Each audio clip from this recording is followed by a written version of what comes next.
first want to get started off talking with the bigger story of the night, and that is Sugar Sean O'Malley versus Kris Moutinho. And even though Kris Moutinho was nothing but a walking punching bag for almost three full rounds, he stole the spotlight.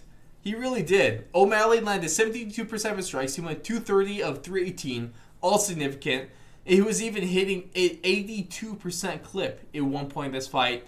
But at the same time, in his debut to the promotion against one of the best, highest ranked prospects in the sport, what does he do but just walks Sugar Sean all down the entire fight? And so what do you think about this one? It was just insane, right?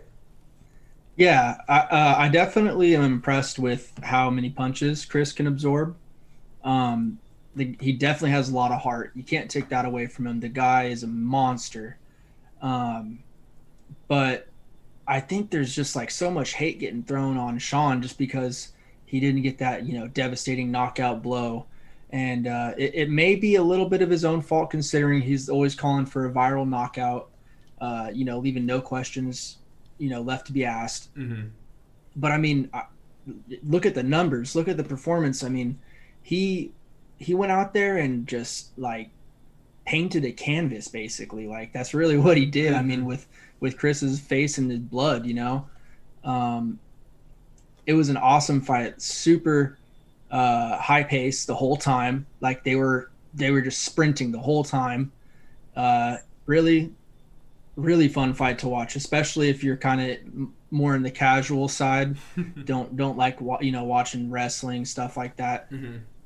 I mean, dude was getting punched in the face every it seemed like zero point 0.5 seconds. So how Looked can you like complain about that? But looked like Colby Covington fighting RDA.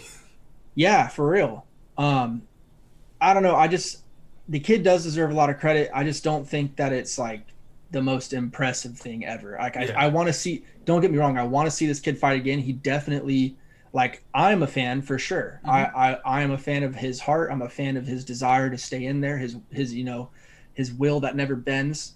But now I want to see. Okay, you fought like a really good prospect, as you were saying. Let's put him in there against another unranked fighter that's not as good. Let's see what he's really got. Give him a fair shot, right?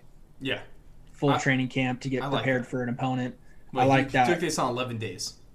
Yeah, it's. I mean, he was still. Don't get it twisted. He was still preparing for another fight, Mm-hmm. but he was not preparing for Sean O'Malley. Yeah. And man, if he got the full training camp to prepare for Sean O'Malley, it might have been a little bit more interesting of a fight. Who knows? Because you can tell like that guy has no quit in him at Mm-hmm. all.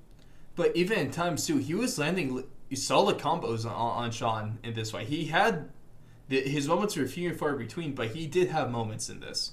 He definitely. I remember him landing at least two punches throughout the fight, which doesn't sound like a lot, but like I do remember there was like two So times it's where I was like, disrespectful. I was He watching with my landed friend next to 70 me. total, 70 of 218. Yeah, I just remember two specific times where I was like, oh shoot, like it would be those times where he gets Sean backing up a little bit Mm-hmm. on the back foot, and he's coming forward, and then he throws a little flurry.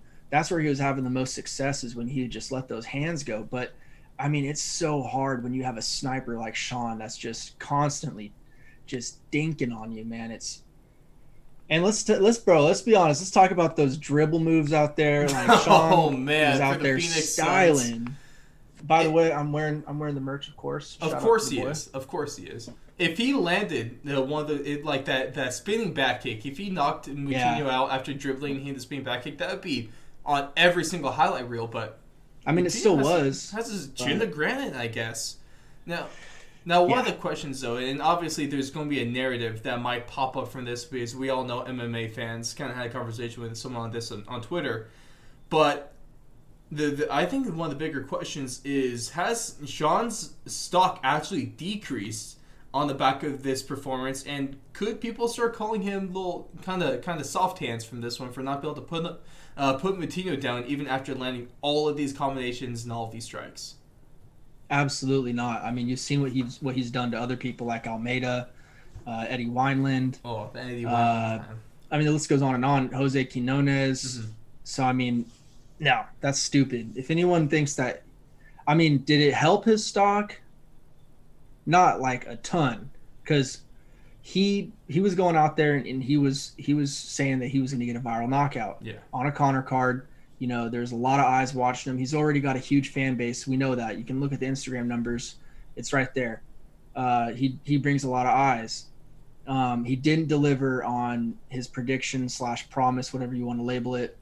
So yes, that does hurt a little bit, but does it like take away from his shine at all? No, because it was still a fantastic performance. I mean, if you're a Sugar fan, like you were complete. That's like like a blowout football game or like a basketball game where they won like 120-86 or something. Mm-hmm. You know, where they're just dominant. No, almost no points where you even a little bit scared. Like when the Raiders were beating the Broncos back in 2010 with Darren McFadden. Anyway, I won't go too far in that. That's way too far back, dude. That's way too far back. I know I gotta go back to 2010. Right. But yeah, man, I think Sean still had a fantastic performance. It doesn't hurt him at all.